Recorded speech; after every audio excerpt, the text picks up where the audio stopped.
여러분 안녕하십니까? 충남 서해안의 가로림만은 세계 5대 갯벌의 하나이자 국내 최대 규모의 해양생물 보호구역입니다. 가로림만의 생태 환경을 보존하면서 관광 자원으로 활용하기 위해 해양 정원 조성 사업이 추진되고 있는데요. 기획재정부의 예비타당성 제조사 결과 발표를 앞두고 국내 1호 해양 정원 가능성에 대한 기대가 높습니다. 오늘 시시각각에서는 가로림만의 이 생태적인 가치에 대해서 살펴보고 해양 정원 조성 사업의 가능성과 또 그 과제는 무엇인지 논의해 보도록 하겠습니다. 세 분의 패널과 함께하겠습니다. 이완섭 서산시장 자리하셨습니다. 네, 반갑습니다. 윤종주 충남연구원 기후변화연구센터장 자리하셨습니다. 안녕하세요. 윤경준 배재대학교 교수 함께하겠습니다. 반갑습니다. 먼저 준비된 영상 보시고 논의 시작하겠습니다. 경운기 수십 대가 경쾌한 음악과 함께 드넓은 가로림만 갯벌을 내달립니다. 지난해 한국관광공사가 제작한 서산 관광 홍보 영상인 머드맥스입니다.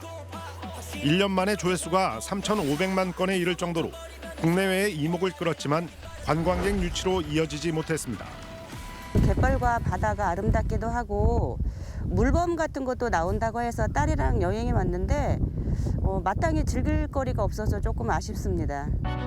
가로림만은 지난 2016년 해양 보호구역으로 지정된 뒤 3년 전부터 해양 정원 조성 사업이 추진됐습니다. 갯벌 정원과 점박이 물범 전시 홍보관 등 밑그림은 마련됐지만 사업의 예비 타당성 조사를 진행한 기획재정부가 3년 동안 결론을 내지 못하고 있습니다. 하지만 올해 정부 예산안에 설계비 35억 원이 책정됐고 국가의 지원과 관리 아래 해양 정원이 운영될 수 있도록 하는 법안도 상정돼 국회 처리를 앞두고 있습니다. 가로림만 국가해양정원은 우리나라 1호 해양정원으로서 지위를 갖는데 법령으로서도 지정될 수 있는 가장 중요한 위치를 선점할 수 있다고 생각하고 있습니다. 세계적인 해양 정원으로 첫 손에 꼽히는 유럽의 와덴에는 세 개 나라가 함께 갯벌을 되살려 특색 있는 체험과 교육 프로그램으로 연간 최대 8천만 명의 관광객이 오갑니다. 가로림만은 면적 대비 생물의 다양성이 와덴해보다 뛰어나다는 연구 결과도 있어 세계적인 명소로 거듭나는 데 손색이 없습니다. 어촌계도 많고 지역도 넓고 태안과 서산을 함께 공유하는 곳이기 때문에 그 지역에 맞는 주민 스스로 할 수 있는 프로그램들을 개발하는 게 필요하다고 생각합니다. 천혜의 자연 환경을 자랑하는 가로림만, 해양정원 조성을 계기로 치유의 공간으로 거듭날지 주목됩니다. 시시각각 김지훈입니다. 가로림만은 2016년 해양 보호구역으로 지정되었고요. 3년 전부터는 해양 정원 사업이 추진되고 있습니다. 자, 예비타당성 제조사 발표를 앞두고 있는데요. 윤석열 정부의 공약사항이기도 하고 또 국정과제로 추진되면서 추진 가능성에 대해서는 여러 가지 긍정적인 의견이 많은 것 같습니다. 자, 시장님께 먼저 그간의 사업 추진 경과에 대해서 들어보도록 하겠습니다. 예, 말씀하신 것처럼 가로림만 해양정원 사업은 윤석열 정부 공약사항이기도 하고 또 충남도지사 공약사항이면서 서산시장인 저의 또 공약사항이기도 합니다. 그래서 이 사업을 추진하는 데 있어서 삼박자가 잘 조화를 이루면서 보조를 맞추면서 추진한다면 충분히 빠른 시간 내에 사업의 성과를 낼 수 있지 않을까 이렇게 생각을 하고 있습니다. 이 가로림만 해양정원 사업이 예비 타당성 대상 사업으로 선정된 건 2016년입니다. 그 이후에 예타가 이제 진행되는 과정을 밟고 있었습니다만은 아쉽게도 코로나 등등의 여러 가지 변수, 상황 변화에 따라서 철회가 돼서 금년 5월부터 다시 예타가 이제 KDI에서 이제 추진을 하고 있습니다. 저는 이제 금년 11월쯤이면 예타 결과가 나오지 않을까 기대를 하고 있는데요. 결론부터 말씀드린다면 저는 긍정적으로 기대를 가지고 있습니다. 잘 되리라 믿고요. 어쨌든 11월 예타 좋은 결과를 듣기 위해서 나름대로 지자체인 저희 또 중앙정부인 해수부 각자의 노력을 열심히 하고 있고 보조를 맞춰가고 있다는 말씀을 드리면서 이번에는 꼭 예타가 우리 서산 시민들뿐만 아니라 충남도민, 우리 가로림만을 사랑하고 생태 관광을 기대하고 있는 많은 분들에게 희소식이 좀 됐으면 하는 바람을 갖습니다. 네, 시장님. 예비 타당성 조사 대상 사업으로 선정된 것이 16년이라고 말씀하셨는데 혹시 네. 19년이 아닐까 모르겠습니다. 19년 맞습니다. 네, 예, 제가 그렇죠? 16년이라고 그랬는데 그렇습니다. 예, 19년에 됐고 예, 제가 잘못 말씀을 드린 것 같습니다. 자, 2019년에 예비 타당성 조사 대상 사업에 선정이 되었고요. 2020년 2월부터 예비 타당성 조사를 받았는데 좀 아쉬웠던 부분이 있다면 무엇일지 윤종주 센터장님께 청해 듣겠습니다. 네, 뭐 아쉬웠던 점보다는 어쨌든 이런 그동안 해양정원을 추진하면서 국내외로 이런 새로운 공간 개념을 좀 각광을 받으면서 예비 타당성 조사를 받는 중간에 벌써 이제 국비가 이렇게 서버렸어요. 이제 여기에 대한 사업비를 지원하겠다는 이런 계획이 서버렸기 때문에 그런 관련 법령에 따라서 그러한 경우에는 이제 그 국비 예산을 반영을 해서 예비 타당성을 재조사하게 되어 있는 법령에 따라서 이번에 새로 추진하게 되었는데 굉장히 통과 가능성을 긍정적으로 보고 있습니다. 그 이유가 지금 우리 충남에서 1호 해양정원을 추진하고 있지만 경북 포항, 울산 그리고 이제 순천 같은 경우에 제2호 해양정원을 유치하기 위한 물밑 작업이 벌써 치열하게 진행되고 있기 때문에 이미 그런 이런 해양정원이라는 공간에 대한 가치를 국내적으로 굉장히 높게 평가받고 있다는 것을 방증하는 것이 아니겠습니까? 그래서 이제 우리 서산시에 있는 가로림만이 반드시 1호 해양정원이 될 가능성이 매우 크다고 보고 있습니다. 네, 가로림만이 제1호 해양정원으로 추진되었던 경과에 대해서 들어볼 수 있었습니다. 자, 충남 가로림만은 세계 5대 갯벌의 하나이기도 하고요. 와덴만 갯벌과 비교해도 생태학적으로 뒤질 것이 없다라고 하는 평가에 대해서는 자료 화면을 통해서도 보신 바 있었습니다. 윤경준 교수님, 생태학적 측면에서 가로림만이 가지고 있는 가치에 대해서 말씀 청해 듣겠습니다. 예, 아까 방송에도 잠깐 소개가 됐었는데요. 사실 이 가로림만 같은 경우에는 2016년도 7월에 이미 우리나라 최대 규모의 해양 보호구역으로 지정이 됐습니다. 사실 와덴만 같은 경우에는 세계 문화유산으로 지정돼 가지고 면적 자체가 실제 우리 가로림만에 비하면 무려 72배가 큽니다. 그런데도 불구하고 지금 와덴만에 서식하고 있는 168종의 이런 그 도시물과 비교했을 때 가로림만에는 무려 72배 작음에도 불구하고 149종이 서식을 하고 있거든요. 이런 거를 간단히 지표로만 봤을 때도 어떻게 보면 천혜의 자연환경 그리고 해양 생물의 산란 또 서식지 이런 것들로 봤을 때 아주 높은 수준의 생태적 활용가치 보존지역으로 어떻게 보면 진정한 우리 대한민국의 청정유산이 아닐까라는 생각을 좀 가지고 있습니다. 네, 자, 생태학적 가치에 대해서 평가를 해주셨는데요. 최근 기후위기 문제에 대한 사회적인 관심이 높아지면서 해양 생태계가 흡수하는 탄소 그리고 블루카본이 이 기후변화 위기에도 중요한 역할을 한다라고 하는 평가가 있습니다. 윤종주 박사님, 네네. 세부적으로 어떤 내용인지 말씀해 주시기 바랍니다. 네, 최근 이제 탄소 흡수원으로서의 해양 생태계의 가치가 아주 주목을 받고 있습니다. 재평가되고 있다고 할 수가 있죠. 왜냐하면 이런 갯벌 그리고 해양 생태계, 해양 식생 등이 흡수하는 이 탄소 이 양이 단위 면적당 이 탄소 흡수하는 양이 육상 생태계, 육상 식생에 비해서 50여 배 이상이 크다는 그런 연구 결과가 있습니다. 그만큼 블루카본이 미래의 이 탄소 흡수원으로서 그동안 이 탄소 흡수원으로서의 가치를 크게 주목받지 않았기 때문에 앞으로 이것이 재조명 받는다고 하면 가로림만의 광활한 이 갯벌과 이 청정한 이 해양 생태계를 통해서 굉장히 큰 탄소 흡수원으로서의 가치를 재평가받게 되면 가로림만이 더 큰 이 해양 생태계 서비스의 가치를 평가받게 되는 것이다라고 보고 있습니다. 네, 자, 해양수산부에서도 갯벌의 생태적 개발을 위해서 여러 가지 정책적인 관심을 가지고 있는 것 같습니다. 그 대표적인 것이 갯벌 조림 사업이 될 텐데요.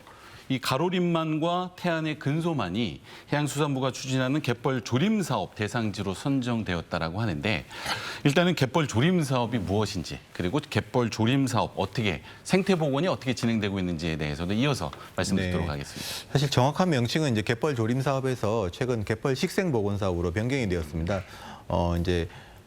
식생을 갯벌의 상단부에 어떻게 좀 염생 식물 등을 이제 식재를 해서 그만큼 탄소 흡수하는 능력을 향상시킨다는 것인데요. 이 식생이 조성된 갯벌은 식생이 조성되지 않은 갯벌에 비해서 한 70% 정도 탄소 흡수 능력이 더 높다 있다고 나와 있고요. 그만큼 또 높은 만큼 또 갯벌의 또 그 생물 다양성도 이렇게 높게 이제 나타나고 있습니다. 그래서 그만큼 갯벌의 이제 식생이 조성된 구역 같은 경우는 그만큼 더 탄소 흡수 측면에서 또 높은 가치를 받는다는 것이죠. 가로림만이 바로 이 전국의 10곳 이상의 이 경쟁을 뚫고서 시범 대상지로 이제 선정이 최종된 것입니다. 경쟁률이 3대 1 정도 됐는데요. 가로림만이 그만큼 굉장히 우수한 탄소 흡수원의 가치를 가지고 있다는 것을 평가를 받은 것이고요. 이 사업을 통해서 울긋불긋한 꽃이 핀 듯한, 갯벌에 꽃이 핀 듯한 이런 아름다운 이색적인 갯벌을 조망할 수 있을 것으로 기대가 되어서 이런 생태 관광을 오신 분들의 굉장한 이런 시너지 효과를 극대화할 수 있을 것으로 기대하고 있습니다. 네. 자, 갯벌이 가진 생태적 중요성에도 불구하고 매립, 간척, 폐수 등으로 인해서 환경 오염이 되고 있다라는 여러 가지 문제 지적이 있었습니다. 자, 그동안 갯벌 생태계 복원을 위해서 어떤 사업을 추진해 오셨는지 시장님께 이어서 들어보도록 하겠습니다. 가로림만은 세계 5대 갯벌이라는 건 아까 방송에서도 앞서서 나왔고 우리가 다 아는 사실 아니겠습니까?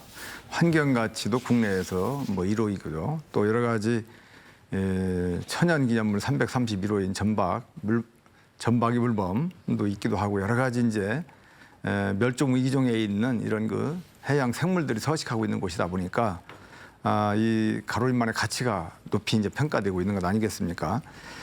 2010년하고 2015년도 가로림만 저서동물의 개체 조사 결과가 있었습니다. 그때 당시에 보면은 출현 종수라든가 밀도 이런 그 생체량이 상당히 증가를 했지만 이 갯벌 건강도 SEP라고 하는데 건강도가 평균 4등급으로 해서 보통 수준으로 나왔다는 부분은 이제 제가 최근에 다시 한번 확인을 했고요.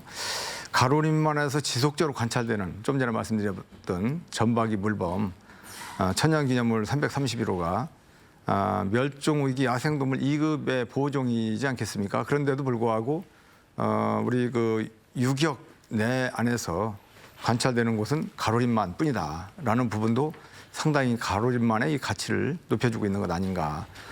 거기에 덧붙여서 보호 대상 해양 생물인 붉은발 말똥개라든가 또 거머리말 또 멸종 위기 중에 또 해당되는 흰발롱개라든가 이런 그 생물들이 서식하고 있어서 이런 부분들을 가로림만에서 앞으로 더욱더 보존하고 또 복원하고 하는 이런 것 더불어 가지고 그 가치를 높여 나가는 노력들이 정말 필요하다 이렇게 생각하면서 가로림만에서 이제 가장 걱정되고 있는 이 사업을 추진하면서 걱정되는 부분들이 4개의 저수지에서 유입되는 이런 그 좀 폐수 같은 부분이라고까지는 할 수는 없겠지만은 우리 서산 쪽에서 중앙저수지라든가 지곡저수지에서 유입되는 이런 물들, 그다음에 태안 쪽에서는 도내저수지라든가 사창저수지에서 유입되는 이런 부분들이 수질의 악화를 갖다 이렇게 가져올 수 있지 않겠나 이런 것들이 걱정되면서 그렇기 때문에 더더욱 가로림만 이 해양 정원 사업이 더 필요하지 않나. 이렇게 생각을 하게 됩니다. 해양 정원 사업이 해양 생태계의 보존뿐만 아니라 활용 두 가지의 균형을 맞춘 점이다라고 하는 점에 대해서 시장님께서 설명을 해주셨습니다. 윤경준 교수님, 자 기본적으로 해양 정원이란 무엇일지 제일 궁금합니다. 해양 국립공원과는 어떤 차별성이 있는지요? 사실 아직 우리나라에는 그 국가 정원이나 아니면 수목원 지정이 되어 있습니다만. 해양 정원은 아직까지 지정된 바가 없습니다. 근데 사실 저희가 시청자분께서 익히 알고 계시는 국립공원 이런 지정된 곳들은 대부분 다 보호가 목적이라고 할 수 있겠고요. 지금 해양 정원은 사실 어떻게 보면은 바다 환경을 좀 건강하게 바꿔보자, 조성하자. 그리고 또 해양 생태와 연계한 관광을 좀 해보면 어떻겠느냐. 라는 내용. 그리고 그러다 보니까 자연스럽게 이런 것들이 지역민과 같이 상생할 수 있는 이런 시너지를 낼 수 있는 어떻게 보면 바다의 정원이라고 표현할 수 있겠는데요. 해외에는 아까도 언급되었던 유럽 3개국인 네덜란드, 독일, 덴마크에 걸쳐서 좀 넓게 부포되어 있는 와덴해 같은 경우가 좀 굉장히 유명하고요. 네. 그리고 또 독일의 또 랑어욱 섬이라는 것도 굉장히 유명합니다. 그리고 이제 아시아권에서는 홍콩의 마이프 습지공원이라든지 일본 오키나와의 엑스포 공원, 또 가가와현의 나오시마 섬 같은 경우가 사실 명칭은 좀 다르지만 이런 데가 우리나라로 보면은 지금 우리가 추진하고자 하는 이 해양정원과 좀 같은 개념으로 지정되었 게 아닌가. 그래서 지금 여기는 뭐 습지 복원이라든지 그리고 또 난개발 방지, 당연히 또 동식물을 보호하고 대신에 이런 것들과 가능하게 관광과 연계한 지역민들과의 그 상생 발전도 굉장히 잘 되고 있기 때문에 이런 것들이 좀 어떻게 보면 해외에서 굉장히 노력을 기울이는 대표 사례가 아닐까라고 보고 있습니다. 네, 해외 사례를 통해서 해양 정원이 가진 차별적이지만 공통적인 특징에 대해서 설명을 해주셨는데요. 윤종주 센터장님, 해양 정원이라는 제도가 새롭게 도입되는 것이 해양 생태 보존과 활용에 어떤 의미가 있는지 평가 부탁드리겠습니다. 네, 현재 가로림만은 아까 앞서서 언급되었듯이 해양보호구역으로 지정받아서 관리되고는 있습니다. 그러나 해양보호구역 관리 예산 자체가 굉장히 작습니다. 서산태안구역 합쳐서 한 5억 정도의 규모밖에 안 되기 때문에 사실 굉장히 작은 예산으로 이 넓은 가로림만 전체를 잘 관리하기에는 보호구역으로 지정은 되었지만 굉장히 작은 예산이다. 그래서 한계가 있다 이렇게 말씀드릴 수 있습니다. 향후에 이런 해양정원으로 체계적으로 공간 계획이 조성이 될 경우에는 다양한 이 해양 생태계 관광을 위한 인프라 구축과 함께 생태계 보전을 위한 체계적이고 지속적인 이런 사업 예산이 반영될 수 있는 만큼 해양 생태계가 잘 유지될 수 있는 그런 기반이 잡힐 것으로 기대를 하고 있습니다. 다만 여기서 좀 고려해야 될 것이요. 우리가 이제 이런 무슨 구역, 해양보호구역, 습지보호구역, 뭐 국립공원구역, 뭐 람사르 습지, 유네스코 세계자연유산 이런 구역이라는 개념하에 조닝 계획에 들어가면 어떤 행위 제한이 있지 않을까라고 하는 지역 주민들의 우려가 있는 건 사실입니다. 가로림만의 경우 현재 습지보전법에 따라서 이런 관리 계획이 수립되고 있는데요. 앞으로 해양정원이 들어오더라도 기본적으로는 이 습지보호법에 따라서 법적인 그 테두리 안에서 개발이 될 텐데요. 국립공원 관리법과는 달리 국립공원 구역의 경우 상당한 행위 제약이 있습니다. 행위 제한이 있는데요.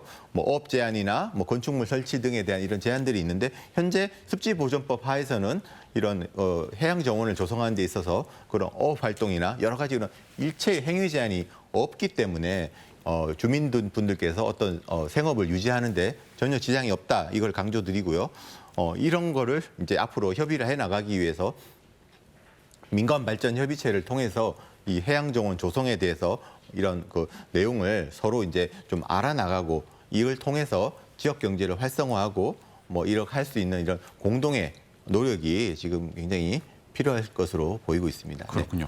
네. 해양생물보호구역이나 또는 해양국립공원이 보존의 중심을 두었다면 해양정원 같은 경우에는 생태적인 보존과 함께 친환경적 활용 또는 개발이 공존할 수 있는 환경이다라고 요약할 수 있을까요? 네네. 이걸 통해서 어떤 그 뭔가를 규제를 하거나 제약을 하는 것이 일절 없다는 것을 다시 한번 강조드리고 결국 여기서 나오는 모든 개발 행위로 통해서 나오는 그런 이득이 지역 주민에게 돌아갈 수 있도록 지역 경제가 활성화할 수 있도록 그것이 최종적인 목표이고 실제 와대 내에서 운영되고 있는 그런 방식을 우리가 네. 그대로 따올 수 있다 이렇게 얘기를 할 수 있습니다. 그렇습니다.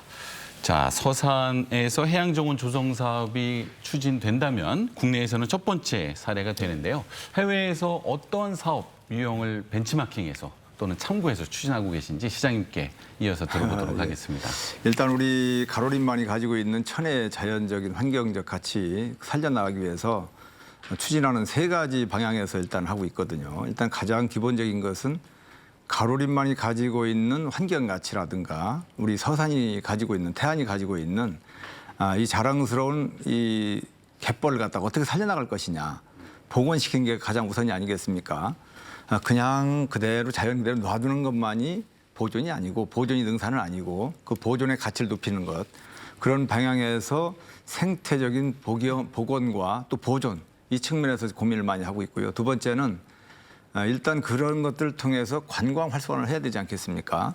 그래서 관광적인 가치를 높이는 부분들 이런 것들에 대한 사업들 더불어서 이제 또 지역의 주민들 상생 사업을 통해서 지역 경제를 활성화하는 것들 이 3박자를 갖는 것이 굉장히 중요하다 이런 측면에서 생태의 환경적 복원과 보존 관광자원 활성화, 생태 환경의 명소, 거점화, 그리고 지역 주민들의 이 사업을 통해서 상생 사업을 통해서 지역 경제를 활성화한다는 차원에서의 사업을 하는데 그 관계로 해서 전박이 물범 전시관이라든가 또 생태 어떤 센터를 만든다든가 또 해양 숲 또 그 탐방로라든가 등등 우리가 일반적으로 생각할 수 있는 부분을 좀 업그레이드 시켜서 바로 우리 천혜의 자연 조건을 가지고 있는 가로림만에 맞는 그러한 부분을 찾고 있습니다. 그래서 가장 최고의 생태 관광 명소로 만들어 가기 위한 노력인데 구체적으로 지금 어떤 부분은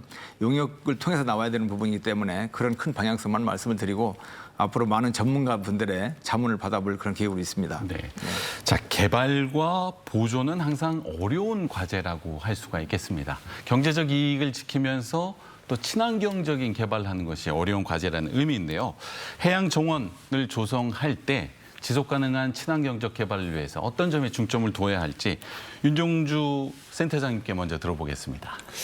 그래요. 이제 이런 친환경적인 개발이다. 결국에 이제 우리가 그동안에 있지 않았던 컨셉을 도입하는 만큼 왜 이런 것들이 이제 수요가 늘어나느냐 하면 코로나 시대를 또 지나면서 이제 비대면 관광이 활성화되면서 오히려 바다를 찾는 관광객들은 코로나 이전에 비해서 2배 이상 늘어났다는 얘기가 있어요. 그만큼 여기는 청정하고 코로나에서 안정화된 그런 비대면 관광에 최적화된 곳이 바다라는 것이죠.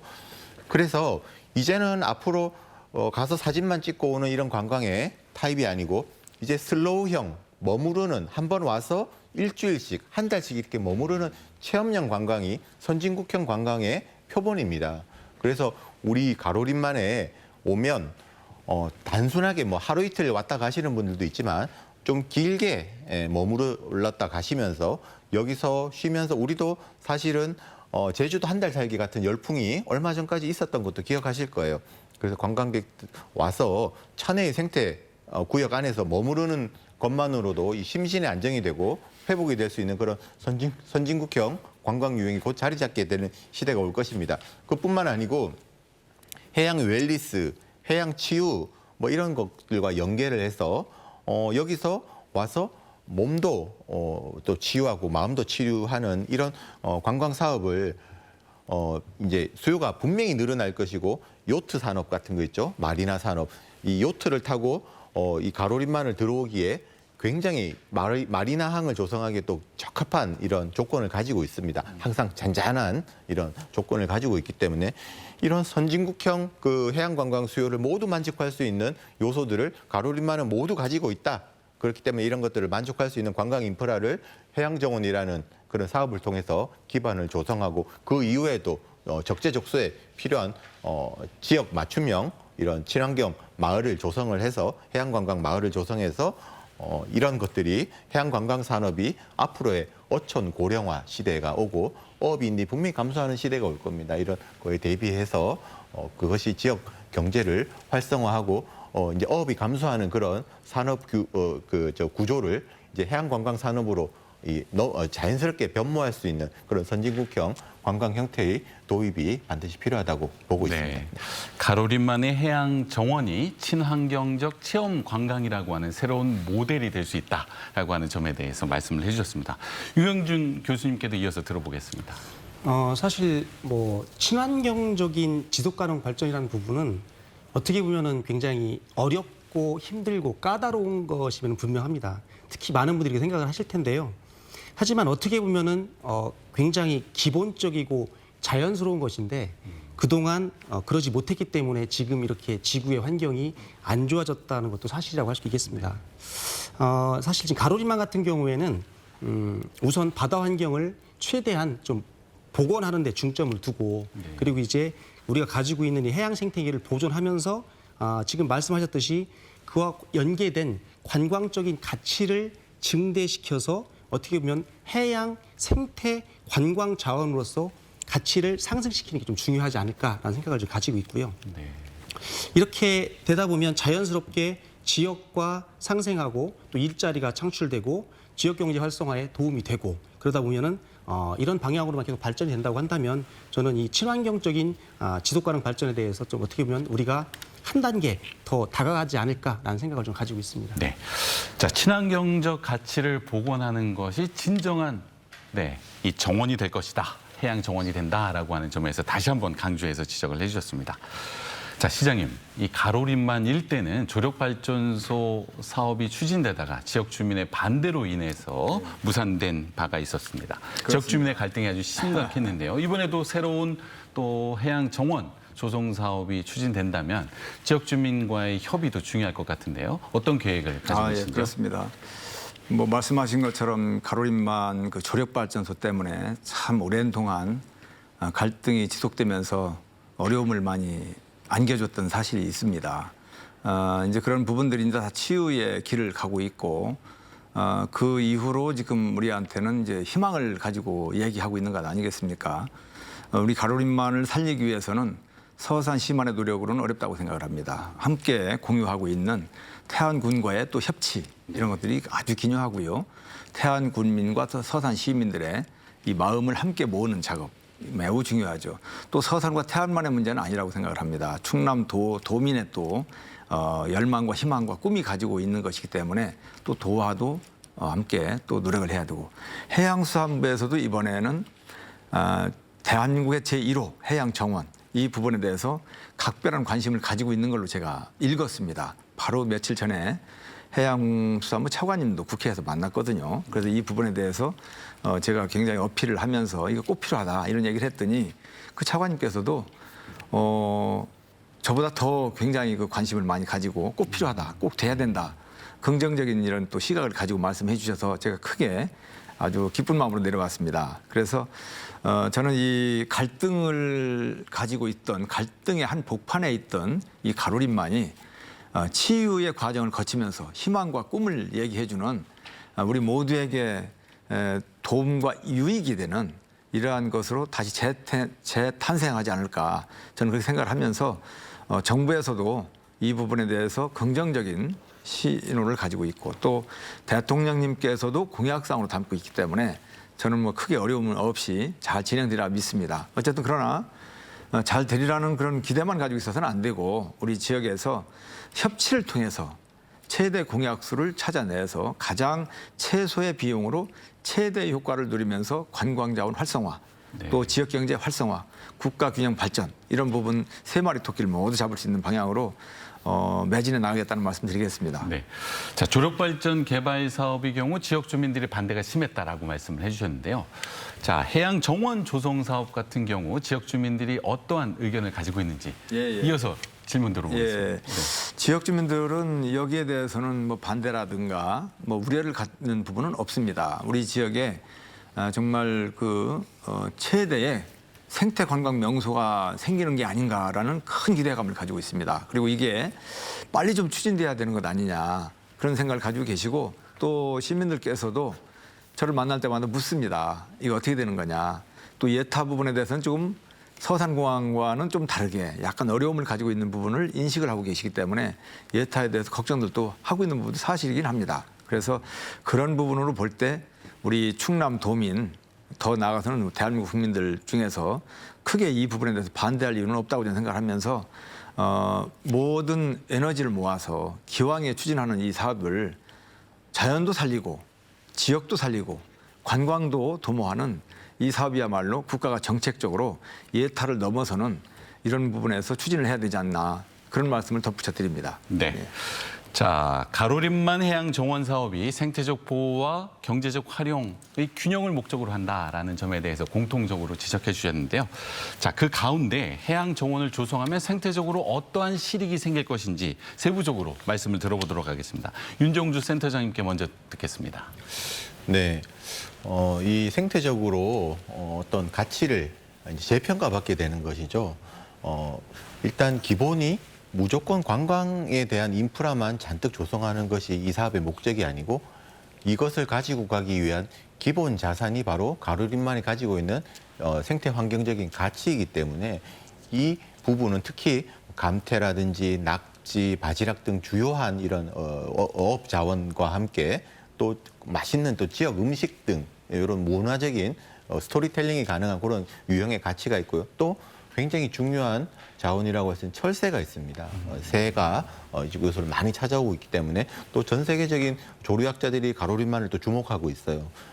그래서 가로림만도 지금 유네스코 세계 자연유산을 지금 현재 한국의 갯벌이 지정되었지만 앞으로 5년 안에 이 보호구역, 세계 자연유산 구역을 확대 지정을 해야 되는 우리는 숙제를 갖고 있습니다. 다시 재지정을 받기 위해서 일단 그 확대를 하는 후보지 중에 가로림만이 유력하게 포함되어 있는 상황이기 때문에 이런 구역까지 포함해서 만약에 가로림만이 또 세계 자연유산의 구역에 또 유네스코 세계 자연유산 구역에 또 포함된다고 하면 굉장히 세계적인 또 주목을 받을 수 있는 또 명소가 될 수도 있습니다.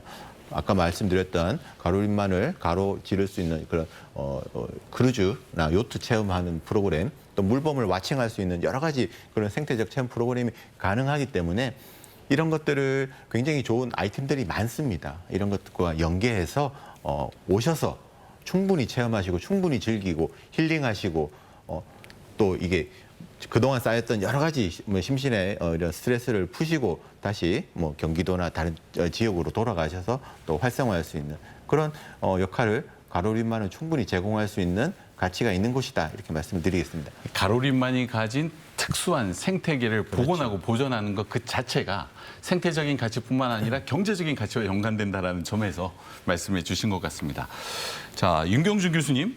자, 해양 정원으로 조성하는 경우 생태적인 가치를 복원하는 데 있어서 어떤 의미가 있는지 추가적으로 이어서 말씀 듣도록 하겠습니다. 예, 사실 우리나라는 그동안에 어릴 때부터 자연보호라는 이런 구호로 오랫동안 생태계 보존을 위해서 노력해왔던 게 사실이거든요. 하지만 생각보다는 이렇게 체계적으로 관리가 되지 않은 부분이 분명히 있었습니다.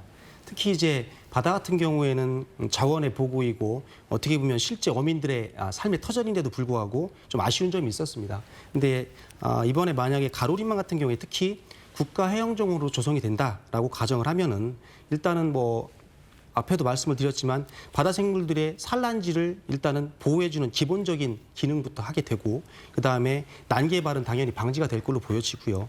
또 가로림만에 서식하는 동식물 보호, 기본적인 생태계 보호가 자연스럽게 이루어질 것이라 생각을 하고 있기 때문에 또 여기서 가장 중요한 부분은 시민들이나 국민들이 대한민국 제1호의 국가 해양정원으로 지정받았다는 이런 인식 하나만으로도 제가 봤을 때는 굉장히 소중하게 생각하시고 또 아껴주실 걸로 봅니다. 그러다 보니까 당연히 외적으로 홍보도 많이 될 것으로 보여지고요. 네. 그러다 보니까 사실 그동안에 우리 서산이나 태안은 가로림만 때문에 굉장히 많은 혜택을 받고 또 성장을 많이 했거든요. 네. 이제는 그동안 우리가 바다한테 받았던 것들을 좀 돌려주어야 되는 시기가 아닌가라는 생각을 가지면서 꼭 이 해양 정원으로 지정이 되어서 해양 생태계 보존에 좀 많은 변화가 좀 있기를 바라는 말씀을 좀 드리겠습니다. 네, 해양 정원 조성 사업이 가진 자연 보호, 해양 생태 보호의 측면에 대해서 말씀을 해주셨습니다. 자, 시장님. 자, 국내 최초의 해양 정원 모델이 될 텐데요. 와덴만의 경우 매년 1,000만 명의 관광객이 유입되는 경제적인 효과가 있다고 합니다. 예. 자, 해양 정원 사업을 추진하시면서 이 지역 사회, 지역 경제 어느 정도 경제적인 효과를 거둘 수 있을 것이라고 생각하고 계시는지요?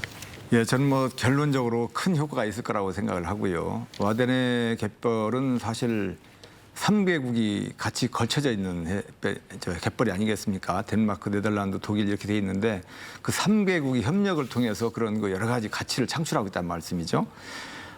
국가 간의 협력을 이끌어내는 것도 상당히 쉽지는 않을 텐데 우리 같은 경우는 지역 간의 협력만 이끌어낸다면 더 빠른 시일 내에 더 많은 가치를 쉽게 창출할 수 있지 않겠느냐. 나라 간에서 얻어내는 것은 협력한다는 건 참 어렵지 않겠습니까? 그런 차원에서 우리 서산과 태안이 가지고 있는 가로림만 이런 부분들은 국가가 해양 정원을 만든다는 이 부분들이 사실은 어찌 보면 시기적으로 늦었다. 저는 오히려 그렇게 생각을 합니다. 빠르면 빠를수록 좋다. 이런 생각을 하면서 지역의 경제를 활성화한다든가 관광 활성화를 한다든가 또 거기에서 그 부수적으로 얻을 수 있는 여러 가지 효과는 저는 무궁무진하다고 생각합니다. 쉽게 생각할 수 있는 것들은 어족 자원 아까 우리 윤 박사님도 말씀하셨는데 어족 자원의 어떤 풍부한 이런 부분들도 기대할 수 있겠고요.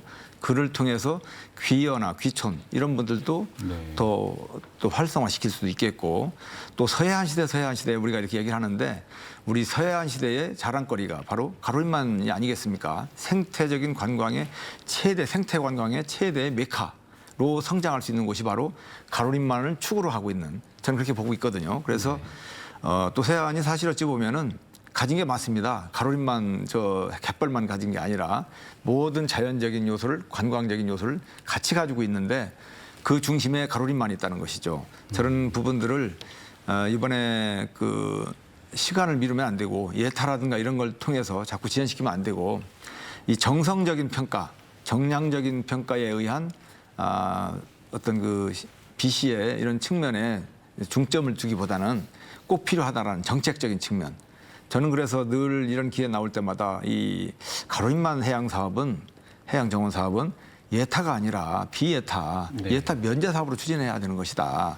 그리고 국가가 정책적으로 최우선적으로 추진해야 되는 과업이 아니겠느냐 이런 말씀을 드리는데 저는 이걸 추진함으로 인해서 얻어내는 가치는 상당히 크다고 생각을 합니다. 지역 간의 어떤 화합 또 관광 이런 것들은 아까 여러 번 얘기 나왔습니다만은 갈등을 치유하면서 희망의 나라를 펼쳐나갈 수 있는 그 중심축 역할을 할 수 있다. 저는 그렇게 생각을 하면서 세계적인 관광객 또 우리 서산에 국제 성지가 있지 않습니까? 국제적인 도시입니다. 국제 성지와 또 국제적인 이 가로림만의 관광 명소화 이런 것들은 상당히 궁합이 잘 맞는 것이 아니냐 또 그런 말씀도 드리고 싶습니다. 네. 예비 타당성 조사 문제에 대해서 말씀을 해주셨는데요. 설계비 35억 8,500만 원이 이미 정부 예산에 반영되면서 예비 타당성 통과 가능성에 대한 낙관적인 전망이 우세해진 것 같습니다. 어떻게 그렇습니다. 평가하시는죠, 시장님? 조건부 예산으로 금방 말씀하신 것처럼 예산이 이렇게 세워져 있기 때문에 예타가 결정이 되기만 하면 바로 사업을 추진할 수 있겠습니다. 그래서 금년부터 2026년까지 5개년 사업 아니겠습니까? 그럼 2026년쯤 되면 우리가 가로림만을 정말 지금보다 달라진 아주 새로운 모습을 볼 수 있지 않겠느냐 이렇게 생각을 하고요. 기왕에 이렇게 편성된 예산까지 조건부 예산까지 돼 있다는 얘기는 정부에서도 긍정적으로 보겠다는 시각이 아니겠습니까? 그래서 예타가 조만간에 나오긴 하겠습니다만은 저는 긍정적으로 지금 생각을 하고 있고 대통령 공약사항이고 도지사 공약사항이고 시장 공약사항 이 공약사항을 넘어서서 대한민국 국민의 바람이다, 희망이다, 꿈이다. 우리 대한민국이 세계 속에 와된 갯벌과 더불어 견줄 수 있는 그런 호기를 맞았다. 저는 그렇게 생각을 하면서 최대한 빠르게 좀 추진됐으면 좋겠습니다. 네. 자, 해양공원, 정원과 관련된 여러 가지 낙관적 시각에서 말씀을 해주셨는데요. 해양정원이 관광과 환경, 경제와 환경을 연계한 새로운 경제 생태계를 만들기 위해서는 지역사회와의 유기적인 협력도 중요한 문제가 될 것 같습니다. 자, 생태 관광 사업을 활성화하기 위해서는 어떠한 지역사회 과제가 있는지 윤종주 센터장님께 여쭤보겠습니다. 네. 굉장히 치밀한 준비가 필요합니다. 왜냐하면 이제 우리 충남의 가로림만이라고 하는 것은 충남만의 자원이 아니고 전 국가적인 소중한 자원이기 때문에 한데요. 아무래도 이제 처음 도입되는 시도인 만큼 단순한 토목적인 인프라를 구축하는데 너무 많은 투자와 노력이 집중되기보다는 와데네 같은 경우는 60여 개의 방문자 센터가 각각 다 산재돼서 분포했는데 각각의 프로그램이 다 다릅니다. 특색이 다 다른 프로그램을 운영하고 있기 때문에 관광객들을 며칠, 심지어는 몇 달에 걸쳐서 지내면서 가기도 하는데요. 우리도 마찬가지입니다. 가로림만에 여러 군데 요소 핵심적인 요소를 반영을 하되 어느 곳에 가도 비슷한 것이 있는 것이 아니라 반드시 다른 지역과 차별화된 관광 요소들을 곳곳에 배치를 하여서 이것들이 얼마나 그동안 겪어보지 못했던 새로운 시도이구나라는 것을 관광객들이 몸소 실천할 수 있는 그런 인프라를 구축한다고 하면 반드시 이 사업은 성공을 할 수 있다고 보고요. 제가 다시 한번 강조드리는 거는 지역 단위의 이제 특색이 있는 체험마을이나 숙박시설, 식당구역 등을 잘 공간 계획을 조성하는 것이 필요한데요.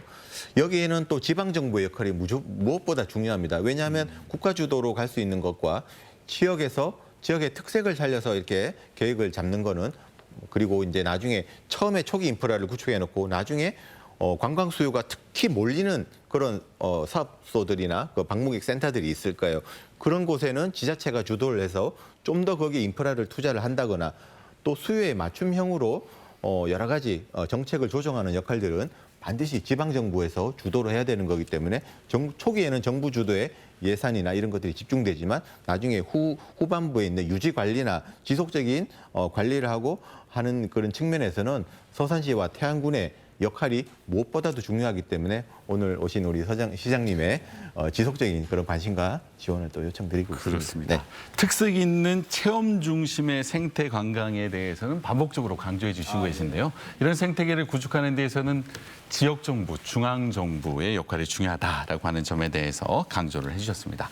자, 윤경준 교수님, 생태 관광의 경제 생태계를 만들기 위한 과제에 대해서 들어보겠습니다. 사실 아까 여러 번 말씀들을 주셨는데요. 결과적으로 이 생태 관광이 지속적으로 이어지기 위해서는 무엇보다 중요한 거는 지금 우리가 추진하고자 하는 이 가로리만 국가해양정원에 있는 구성원들 자체의 어떻게 보면 하나의 공급사슬망이라고 해야 될까요?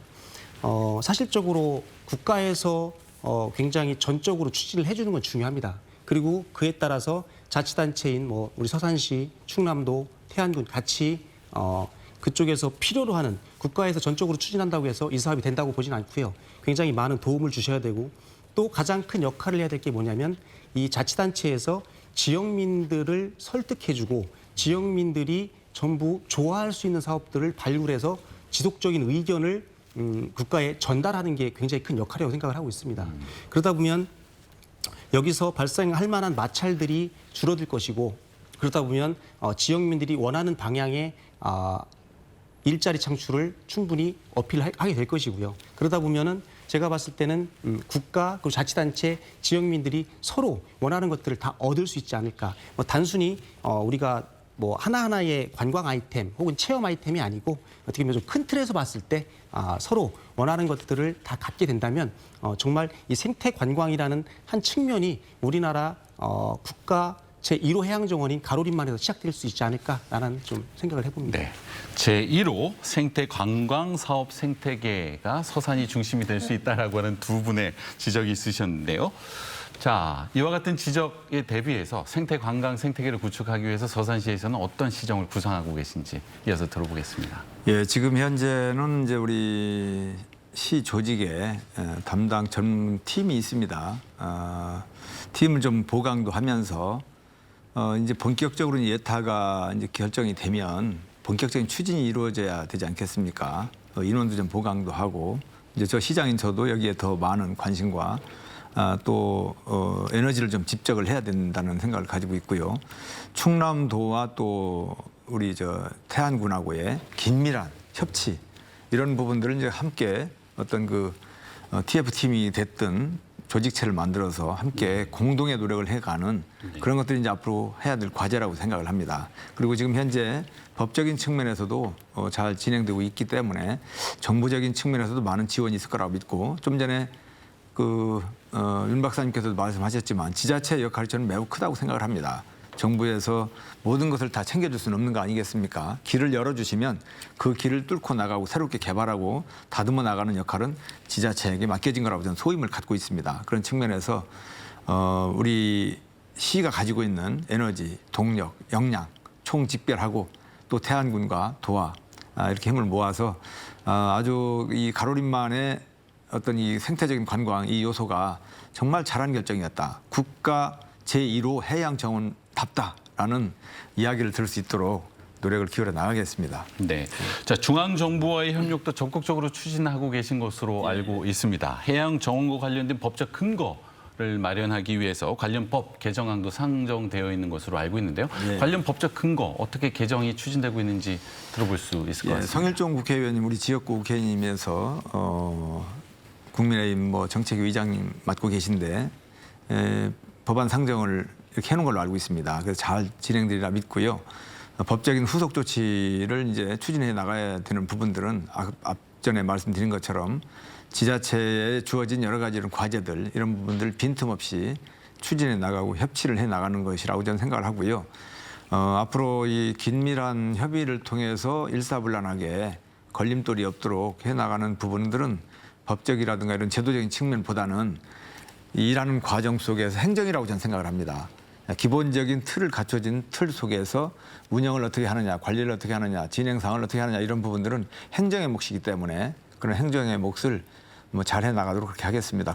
오늘도 마무리할 시간이 되었는데요. 가로림만 해양 정원 사업, 원래 목적대로 국내 1호 해양 정원으로서의 성공적인 사업 추진을 위해서 어떤 과제가 필요할지 윤경준 교수님께 마무리 말씀을 겸해서 들어보도록 하겠습니다. 예, 앞에서도 우리 이완섭 서산시장님께서 굉장히 큰 관심을 가지고 추진하신다고 말씀하셨고요. 사실 국책 사업으로 추진한다는 자체가 굉장히 의미가 있다고 생각을 합니다. 정부에서 정말 큰 관심을 가지고 전적으로 추진을 하는 게 가장 중요하다고 생각을 하고요. 그리고 이어서 우리 서산시, 충남도 자치단체에서 국가에서 사업을 추진함에 있어서 걸림돌이 될 만한 것들을 전부 분명히 좀 제거해서 이 사업이 순항되기를 좀 바라는 마음이 좀 크고요. 추가적으로 이제 다 완성된다는 가정하에 지속적인 관리를 하기 위해서 이제 자치단체에서 서로 협의해가지고 이런 뜻들을 국가에 전달을 해서 마지막까지 잘 관리만 된다면 저는 이 사업은 굉장히 성공적인 사업이 되지 않을까라는 좀 생각을 가지고 있습니다. 네, 윤종주 센터장님께도 마무리 말씀 듣겠습니다. 네네. 법적인 정비가 무엇보다 이제 중요하다고 시장님께서 말씀해 주셨고 지금 그 법령 정비가 추진이 되고 있습니다. 제가 앞서 말씀드렸다시피 가로림만 외에도 2호, 3호, 4호 해양정원이 벌써 준비되고 있는 만큼 다른 지자체에서 기존에 이제 습지보전법 외에도 해양생태계법, 갯벌법 여러 가지 법령들이 있습니다. 어쨌든 그런 법적인 지위 안에 해양정원의 지정 및 운영에 관한 내용이 반드시 포함되어서 이 법적인 지위를 가질 수 있도록 우리가 체계를 다듬는 것이 무엇보다 중요합니다. 와데네라든지 와데네 안에 있는 랑어욱이라든지 네덜란드의 이제 텍셀섬 같은 아주 작은 규모의 인구 1,000명, 2,000명 정도밖에 안 되는 그런 작은 섬이 이런 갯벌에 관련된 관광 사업으로 가장 부유한 섬이 된 사례가 이미 있습니다. 그런 것뿐만 아니고 우리나라에도 국가 1호 국가정원으로 지정된 순천만 국가정원, 연간 600만 명 이상이 방문한다고 하죠. 그리고 2호 국가정원인 태화강 국가정원도 굉장히 많은 성공 사례로 꼽히고 있기 때문에 가로림만도 가능합니다. 그래서 제1호 해양정원으로 지정된다고 하면 국내외를 선도할 수 있는 대표 생태관광지로 거듭날 것으로 기대하고 있습니다. 네, 감사합니다. 네. 자, 오늘은 천혜의 해양 생태계를 품고 있는 가로림만을 국내 최초의 해양 정원으로 조성하는 과제에 대해서 이야기를 나눠봤습니다. 가로림만이 인간과 자연, 자연과 인간이 공존할 수 있는 해양 정원으로 거듭날 것을 기대해봐도 좋을 것 같습니다. 대전 MBC 시시각각 오늘은 여기까지입니다. 함께해 주신 시청자 여러분 감사합니다.